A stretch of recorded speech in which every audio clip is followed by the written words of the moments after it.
pechay. So, di ba ang sarap? Hi guys! Welcome to my vlog.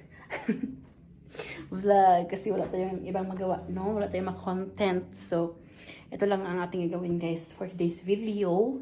Is kasi nagutom kasi ako. Nakakagutom para itong kakaupo eh. No? Kasi wala kasi kami customer ba? Merong customer pero either 3, 4, ganun lang. So, hindi siya masyadong busy ba yung customer yung gagawain. Kaya, nagutom ako at saka upo. Kaya naisip ko na magluto na ako ng ng ulamin ko ba. No? So, umuwi ako ng bahay, no? Umuwi ako ng bahay, tapos, kasi meron kasi kami nabili dati na na pechay at saka itong pechay na to. Ito. Sarap to lagyan ng sardinas, guys, promise. So, lutuin ko na lang siya kasi baka maabutan ng sira ba? Sayang naman, di ba? So, lutuin natin. Dapat maraming pechays. At ating piliin yung habit ng machugi. So, ito. So, ating lutuin tong dalawang pechay na to, guys, no? Kasi, para hindi siya masira. Kasi nga, baka kasi masira siya ba? Eh, syempre, sayang naman, di ba? So, ayan. Actually, may tuyo naman kami dito. May tuyo. Ayan, may tuyo. So, okay lang hindi ako magluto ng ulam. Pero, inisip ko mamaya, pag uwi namin mamaya, galing work, at least, may ulam na. Kasi may kanin ako naluto. So, may ulam na. So, habang wala pang customer, so magluto muna saglit, di ba? So, ayan. Kailangan kasi siyang lutuin, guys. Kasi look, tignan nyo. Hindi na siya, masyado na siyang lanta. Ganon. Di ba?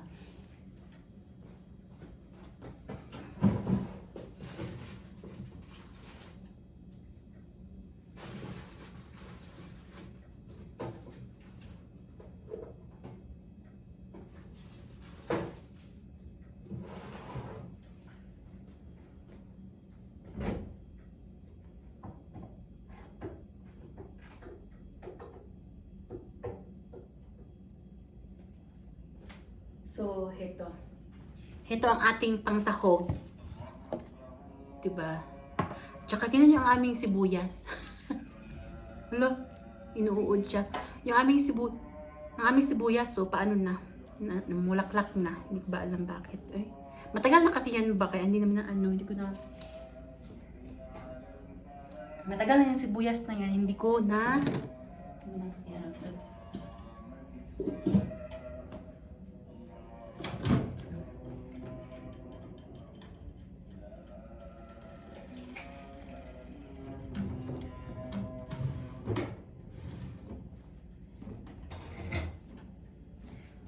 So, ayun na nga.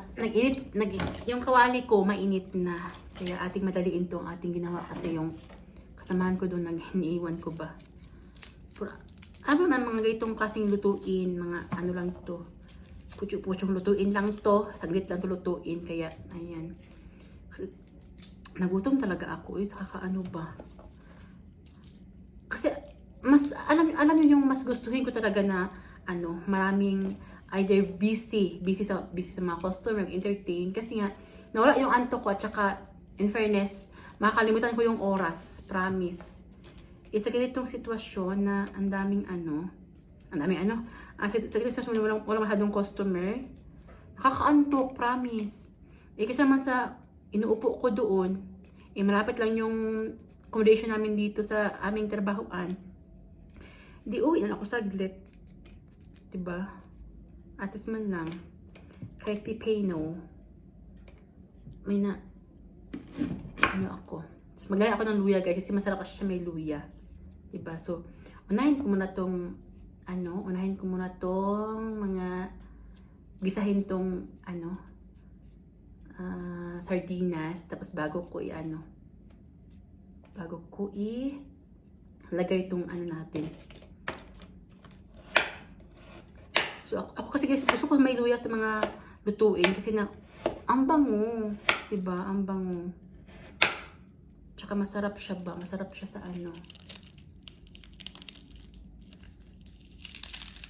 So, hugahan ko muna itong sibuyas kasi inuud siya.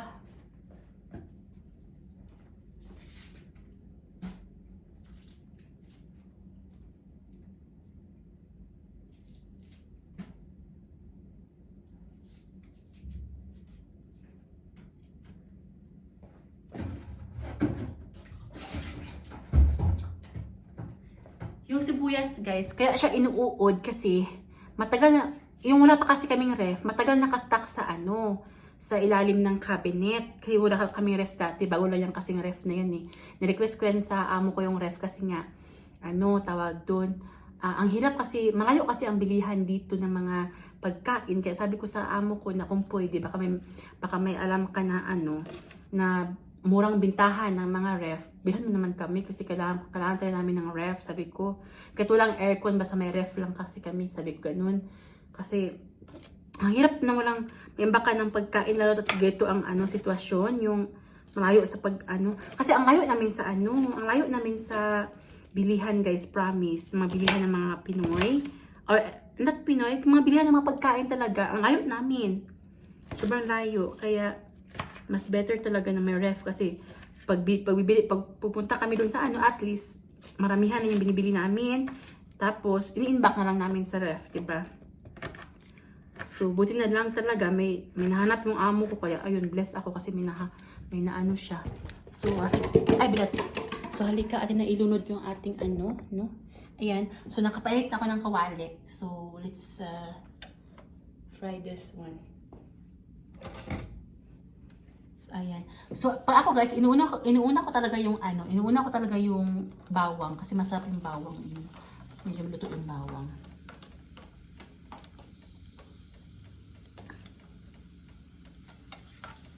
Ayan. So, wala pa kasi kaming ano, wala pa kasi kaming masyadong ano guys, mga kagamitan dito sa bahay. So, may sandok ako, pero yung sandok ko kasi konti lang yung sandok ko, kaya, ano tayo. Nakasaing naman na ako, kaya, okay na.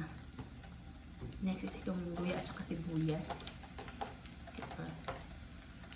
So, itong luto na ito guys, madali lang talaga to. Una ko lang nang gisa yung ano, yung,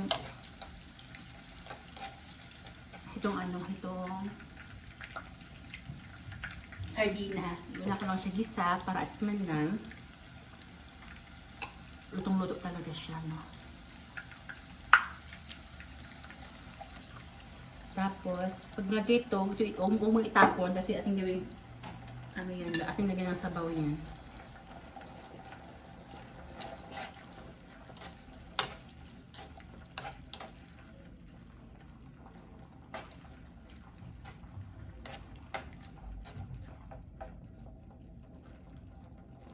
So, ayan. So, habang pinapakuluan pa natin yung ating ano, ang ating sardinas. So, atin mo hugasan itong ating, ayan, atin mo lang pilian itong ating pechay. No? Ayan. Yung pechay nyo ba guys, masarap din.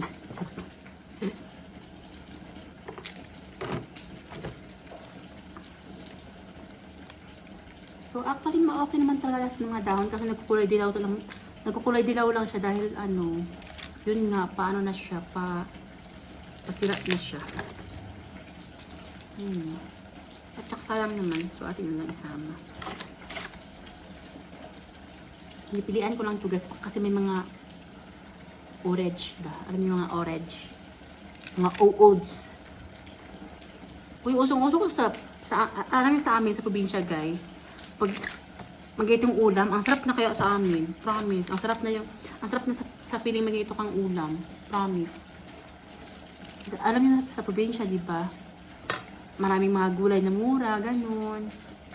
Dito guys, mura naman yung mga gulay. Mura lang. Kaso nga lang, hindi na siya masyadong fresh. You know. Nakailang ano na rin to. Nakailang tambak na rin to sa, nakailang biyahe na rin to sa sakyan bago marating sa roonan, di ba? So, hindi siya fresh. Although, ano na siya, may konting ano na siya. Sayang, hindi ko siya sasama kasi parang pangit na.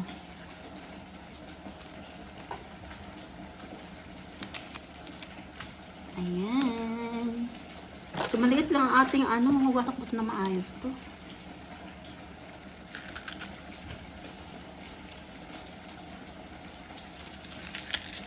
Yung ko lang sasuruan yung water kay para ano. running water. Matakbong tubig. Oo. Maling sa ano eh. Marathon. Charot lang. Wait lang guys.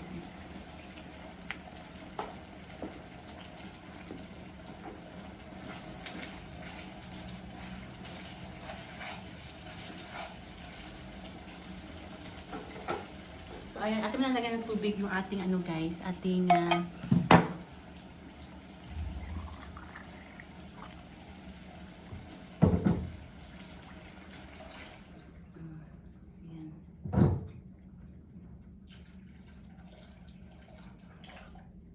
Ayan.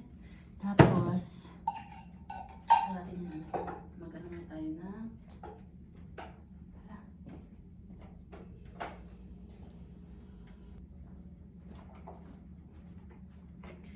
So, ayan guys. So, wait na lang natin na magkulo yung ating ano, ating nilagay na tubig.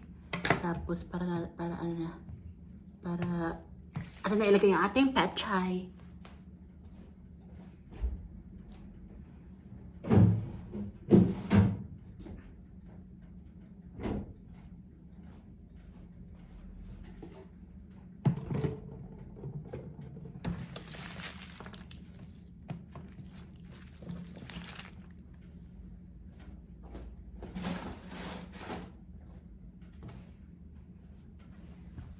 Yan. So, while waiting, so maglinis-linis muna tayo. Yan. Kasi, syempre, kailangan natin ano.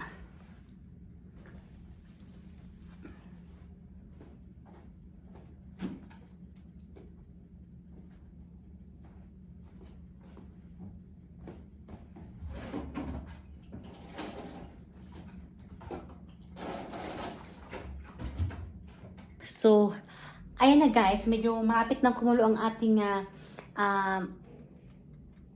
sinabawang sardinas with pechay. So, atin lang intayin ng konti para at lang mainit siya bago nilagay ang ating pechay, no? So, pero, mas masarap talaga siya guys pag ilagay ng toyo.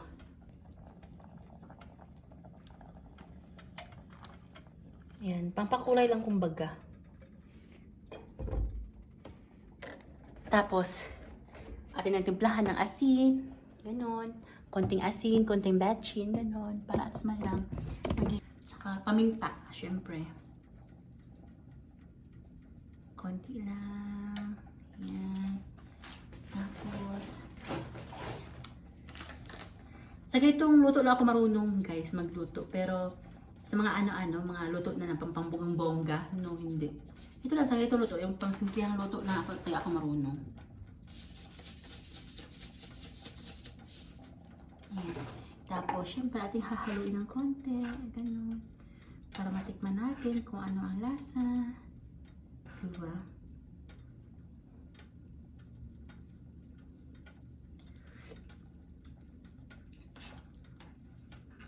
Ang bongga.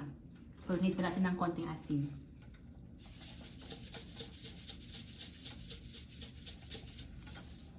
Actually guys, marami naman kaming ulam dun sa may rep. Yung mga ready to cook like tocino, yung ganisa, hotdog. Pero kasi, yung gulay sayang kung hindi maluto agad kasi masisira pa. No? So ayan guys, yung kumukulo na ang ating ang ating sabaw, no? So titikman ko na siya. Ang sarap, grabe. So dahan na natin ilunod ang ating lagay ang ating pechay, no? Ayan. Nalala ko talaga sa probinsya, no? Kaya ito talaga yung luto ng mga pechay kadalasan sa amin na lagyan lang ng konting isang sardinas tapos maraming dahon na pechay kasi nga masarap talaga siya, guys. Uy. Masarap talaga siya, promise. Ito yung luto na hindi talaga ako magsawa pag itong mga luto. Masarap talaga, promise. Kaya try ito, guys. Diba? So, sa ganitong luto lang ako marunong. Mga simpleng luto-luto lang ba? Na diba? Diba? Napakulo effect pa talaga siya. So, atin lang siyang hintayin ng konti, guys, na ng konti yung, anong tawag ito? Pechay. Maluto ng konti. Kasi masarap din siya guys pag medyo crunchy. Promise. Diba? So, ayan. So, I hope wala pang customer dun sa tindahan, no? Kasi, pero may tao naman doon yung kasamahan ko. Kaso nga lang, syempre, bago pa yon hindi pa siya masyadong, sa pagsasalita ng Arabic. Ako naman, hindi ako masyadong marunong pa magsalita ng Arabic. Pero, naintindihan ko naman yung mga customer. At saka, naintindihan din ako ng mga customer. Ganon. Oh my God, ang sarap niya guys. So, syempre, hindi mawala ang ating mahiwagang sili, no? So, itong sili ito guys, libre lang to ba? Nagbili ako ng pechay. Binigay lang sa akin to ng Indiano. Kaya, ating hugasan dito din. Syempre, ilagay natin sa ibabaw. Then, wait for a few minutes para pakuluin. So, ayan guys, luto na ang ating, diba? Sinabawang sardinas with pechay. So, diba, ang sarap. So, ayan, ang sarap. So, ayan na, naka-ready na ako kasi gutom na talaga ako, promise. So, let's eat, guys. And don't forget to subscribe my YouTube channel, guys. Help me to improve my YouTube channel. And I hope na magustuhan nyo lahat ng mga video ko kahit medyo hindi masyadong, kasi alam nyo na, hindi pa tayo as in professional YouTuber. So, dahan-dahan nating i-improve ang ating self, no? So, yun lang. Thank you so much. Bye-bye!